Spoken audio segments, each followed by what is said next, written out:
എന്റെ വളർച്ചയാണെന്ന് നിനക്ക് പ്രശ്നമെങ്കിൽ ഞാൻ വളരൂടാ. കോട്ടും സൂട്ടും ഞാൻ ധരിക്കൂടാ. കാലും കയറ്റി ഇതുപോലെ ഇരിക്കൂടാ, നല്ല സ്റ്റൈലായിട്ട് അന്തസ്സായിട്ട്. നിനക്കൊന്നത് സഹിക്കാൻ പറ്റില്ല എന്നുണ്ടെങ്കിൽ പോയി ചാവടാ.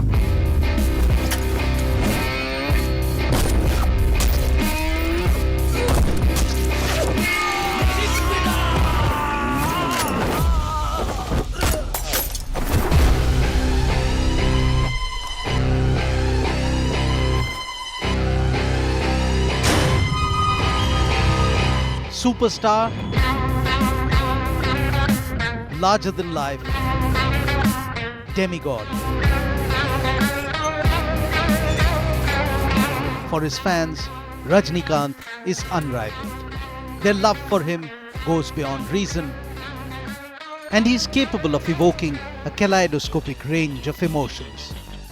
So when the star himself decided to take time out to meet his supporters and pose with them for photographs, they were more than elated.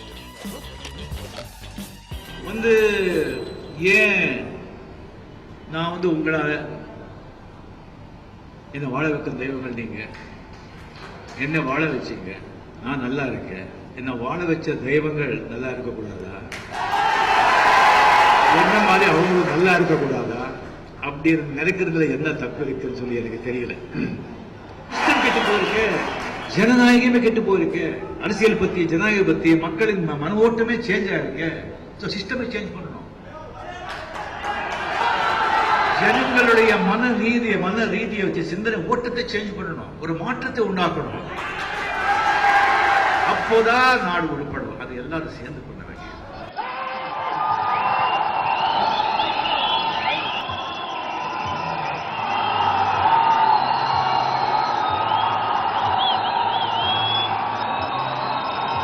The much awaited meeting was happening after 8 long years, and when it did, it sent the rumor mills buzzing.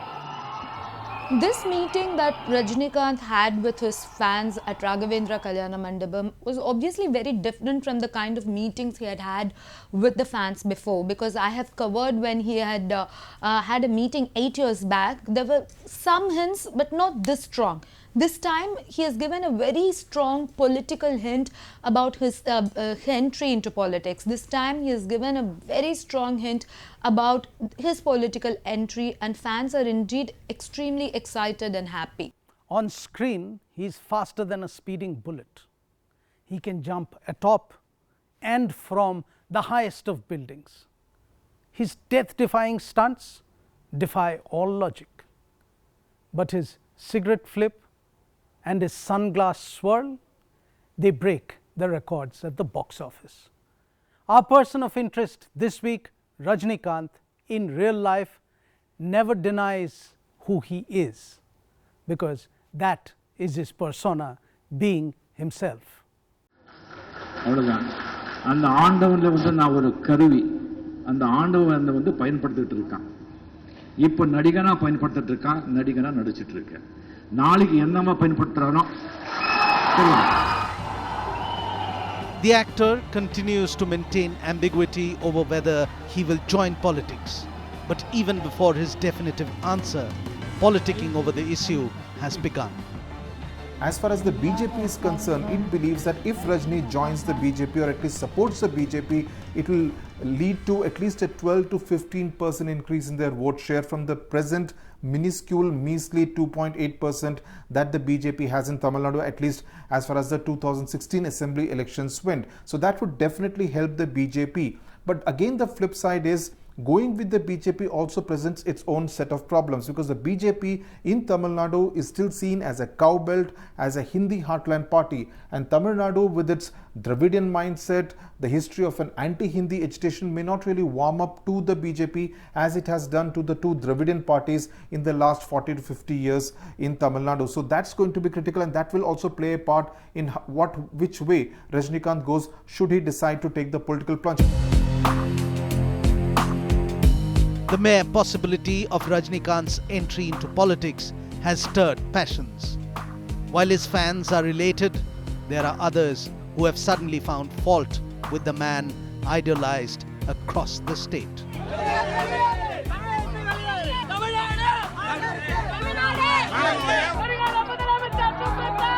marches are being held, some in his favor and some protesting against him. I think he's behaving like a good film producer or distributor who releases the teaser of a movie before the release to keep the interest alive and also to hype the product before the movie actually hits the theaters in the state. It's not the first time that he has done this. He has been known to make political statements in the past, but this time he seems to be much more serious. At least those are the indications that we are getting. Making political comments twice in a span of a week is something which even Rajnikanth hasn't done in the past. Now the question is whether he will actually take the political plunge directly in terms of an electoral plunge. Would Rajnikanth contest the next elections in 2019 or 2021 or till whatever time this Tamil Nadu assembly exists, or whether he will go the Pawan Kalyan route. Remember, the Telugu actor did not contest the elections in 2014 but only supported and campaigned for the Telugu Desam BJP combined here in Andhra Pradesh. So those are the two options available for Rajnikanth, and it will be interesting to watch which way he really goes.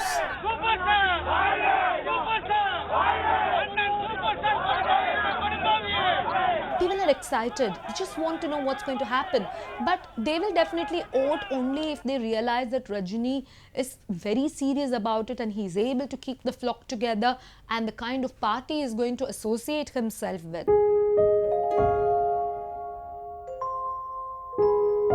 For a man who has the potential to shift the political discourse of Tamil Nadu today, he had humble beginnings.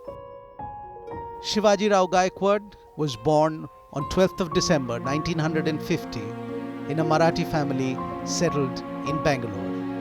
Rajnikanth was the fourth child of Jijabai and Ramoji Rao Gaikwad. His early life was a struggle. Shivaji Rao Gaikwad first started out as a carpenter.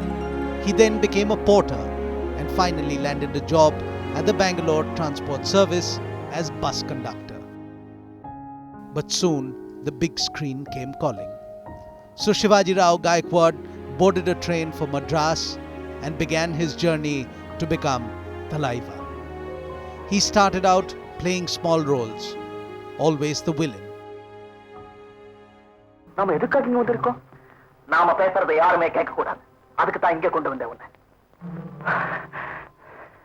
His first big screen appearance was in K. Balachander's Apurva Ragangal. Rajnikanth walked into the frame dressed in rags, and in the 15-minute role died an unheroic death. No one noticed the superstar in the making.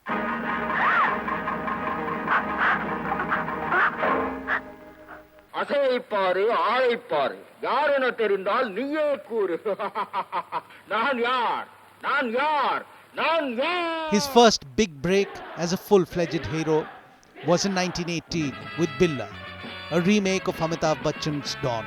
My name is Billa.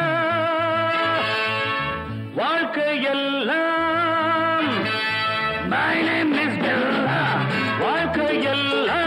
Nanum pakada alille pogada urille ayya. Nalla nanban illai endral engu ponalum vidamatten naanaga todamatten ayya. The film saw Rajnikanth truly shine as a big screen hero, and everyone set up and took note. Everyone wanted a piece of this southern sensation. Even Bollywood was chasing him.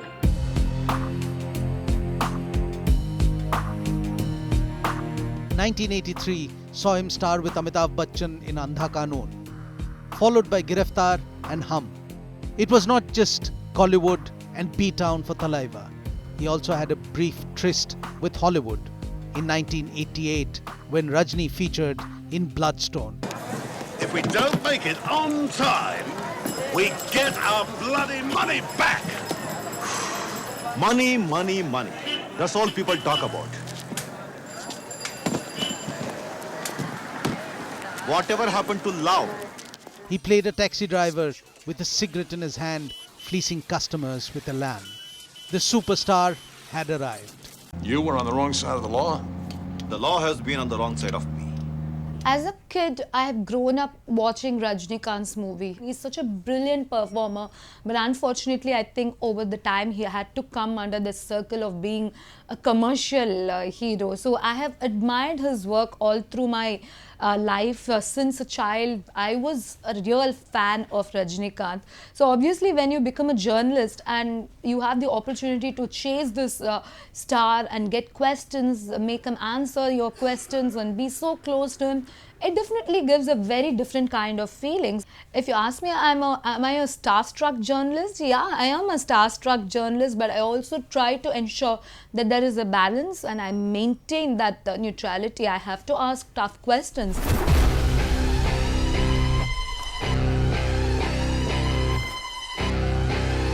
Over the years, his style, his mannerisms, his gravity-defying stunts, his punchlines, and his persona have all spawned a generation of imitators and mimics. But no one can quite replicate the manner that is uniquely and essentially Rajni. Fans went wild and Rajni delivered hit after hit after hit. First time, if I remember, it was in 2010. Endiran, Robo movie had released, and I had to get an interview of Rajnikanth. You won't believe how much I tried. And that was the time when Rajni was not even this, in the present what we see. Rajni at least stops his car, talks to media and goes away, at least gives 1 or 2 lines. But that was the time when Rajni was completely not available for anyone. He was not available for anyone. So I remember I've stood outside his house many days. I've sent across letters, so many letters I've sent across saying that I really want to get an interview, because getting Rajnikanth interview is not that easy. Finally, it was not an official interview, but I got a tip-off saying that Rajni is reaching airport. So I ran to airport, but by then Rajni knew me. He knew about me because I have been interacting with him through those letters. So he knew Priyamvada. So when I reached airport, there was so much excitement, and the minute I reached, I saw him. He recognized me, he hugged me, and I can't even tell you how happy I felt. But I didn't forget my questions. Last but not least, அதிகமா ஆசைப்படுற ஆம்பளையும் அதிகமா கோபப்படுற பொம்பளையும் நல்லா வாழ்ந்ததா சரித்திரமே கிடையாது. Bye.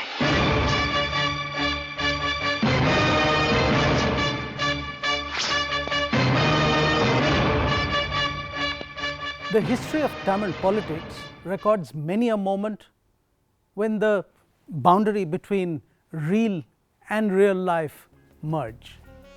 The question is, will Rajnikanth do an MGR? That's after the break.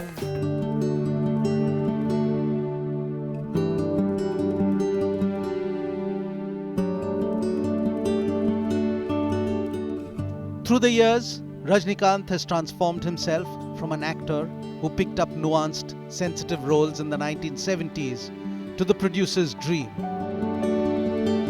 In the process, building brand Rajni. Initially, it was this conductor from Bengaluru who actually entered into Tamil cinema. And instead of saying right, right, or whistling on the bus, he started doing the very same thing in his cinema. He brought attitude into Tamil cinema. He brought the attitude of the common man into cinema. What the common man appreciated as tone, tenor, lingo, action, each one of these he brought into. It could be a flip of his, spectacles, of his dark glasses, or the way he wound it, or the way he chucked something at someone, or the way he, gestured at someone. These were initially the brand persona of Rajnikanth. In Tamil cinema, that was reasonably unique. Tamil Nadu believes a lot in slapstick, a lot in action, a lot in humor. And I think Rajnikanth epitomized each one of those and brought it there. So he became the common man star. And the common man star, who was emoting with the public at large, became the brand.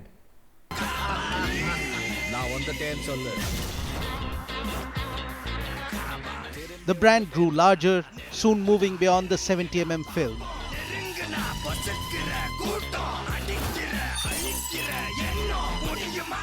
Brand Rajni stood for justice, for humility, for larger than life, Thalaiva. Brand Rajni is today a metaphor. It is beyond a brand. It is a super brand, if you ask me. Because all brands begin in the beginning, every star is a commodity because everyone is acting, and then somebody becomes a star. When you become a star, you become a brand, and then you become a super brand. Rajnikanth became a super brand reasonably early.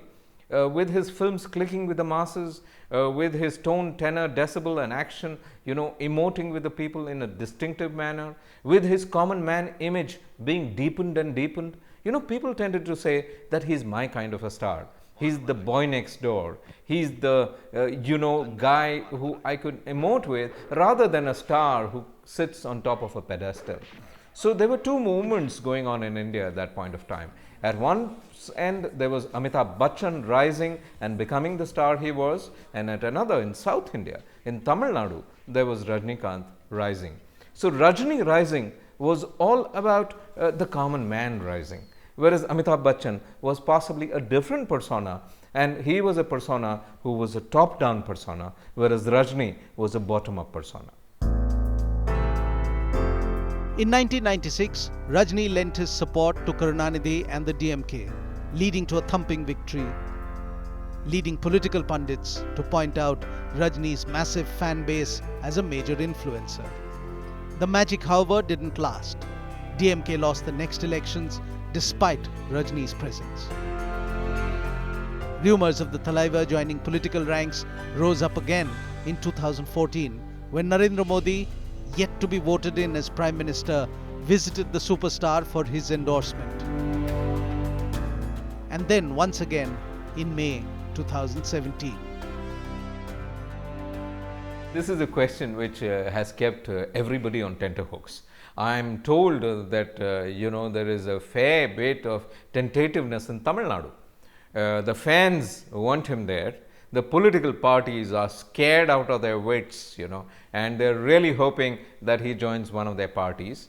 And then there is, of course, the movement that says that Rajni will float his own party. My view is that Rajnikanth may not join politics by and large. He might make these sounds and noises, and he might want to be there, but somehow, if he's going to join a party, if he does join a party, I think he will make a difference. But floating a party of your own, Tamil Nadu hasn't proven it to be a great thing to do. South India hasn't proven it to be a great thing to do. Because whenever a star has floated a party, except for one name, which is N.T. Ramarao in Andhra Pradesh, he actually floated his own party. So if you ask me, simple question, is Rajnikanth going to join politics or not? I don't know. Nobody knows. Possibly only Rajni knows. But the noises seem to indicate that he's getting closest to being there. I've been watching Rajnikanth from long numbers of decades, tracking him. And this is the closest he's come. He's come skin close to politics today. So only time will tell whether he'll jump in or not. But if he jumps in, it's going to be exciting.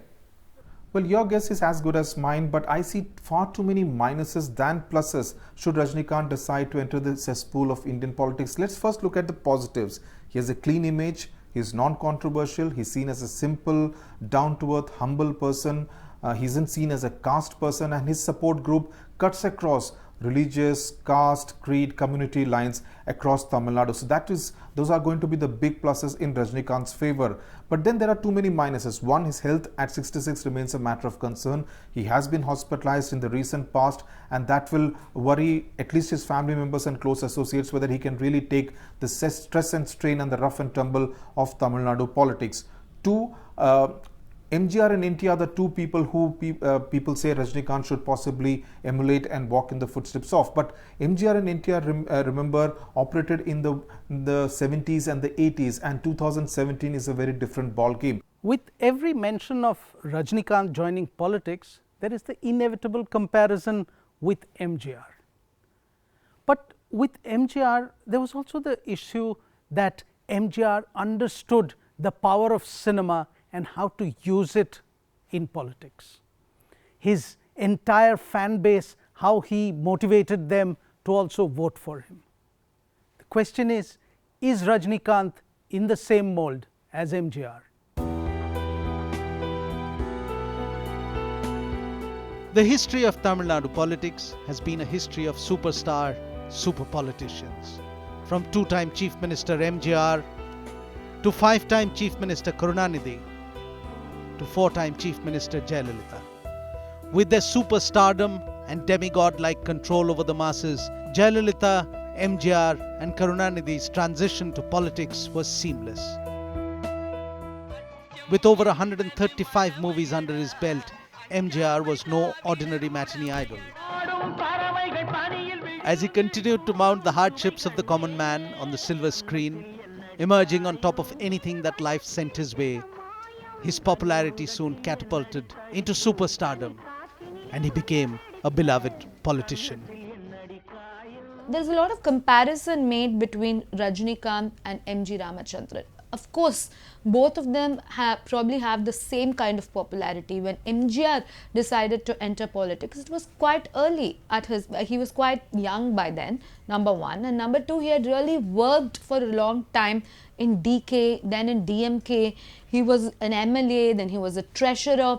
So there was a strong base for MGR when he took that big plunge and decided to float his own party and become the chief minister. The big difference is that MGR cast himself in roles which showcased him as a do-gooder. Rajnikanth did nothing of the sort. He started his career as a villain, became a hero. He is the ultimate style king as far as Kollywood is concerned. But again, all his roles had shades of grey, whether it was the early K. Balachandar movies in the 70s and the 80s, or even his latest Kabali, where he played an aging Don. So in that sense, not really the kind of roles which would prepare him for a political plunge. MGR's favourite heroine, J. Jayalalitha too, followed in his footsteps. 23 movies with MGR alone, Jaya was the biggest heroine Tamil Nadu had ever seen.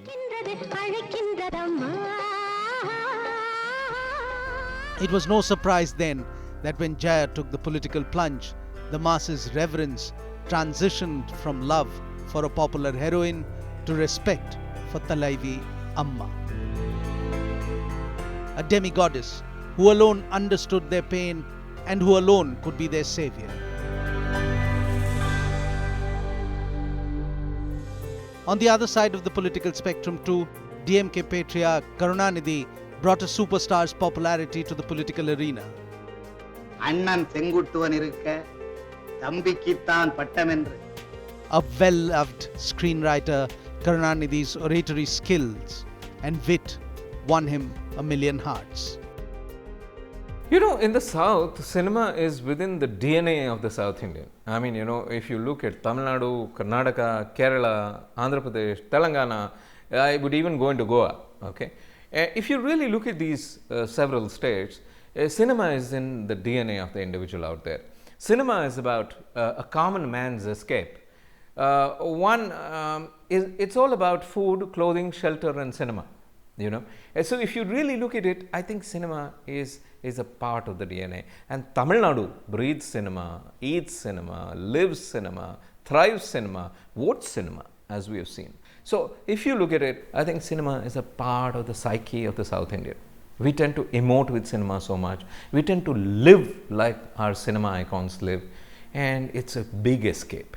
Would he change the political discourse of Tamil Nadu? Well, the jury is out on that one. But yes, given the fact that there is a political vacuum now post Jayalalitha, and given the fact that Karunanidhi, the other tall leader from Tamil Nadu, is not really in the best of health, so there exists some kind of a vacuum, there exists some kind of a political space, and would Rajnikanth really be the best person to occupy that space is going to be the critical question. But again, it's not easy for someone to just come into politics and score a century. Only one person has done that before, and that is N.T. Ramarao, who launched his party in Andhra in 1982, and he was chief minister within 8 months in 1983. Can Rajnikanth prove to be a Chennai Super King? Can he prove to be an MS Dhoni-like finisher? That's going to be an extremely critical question.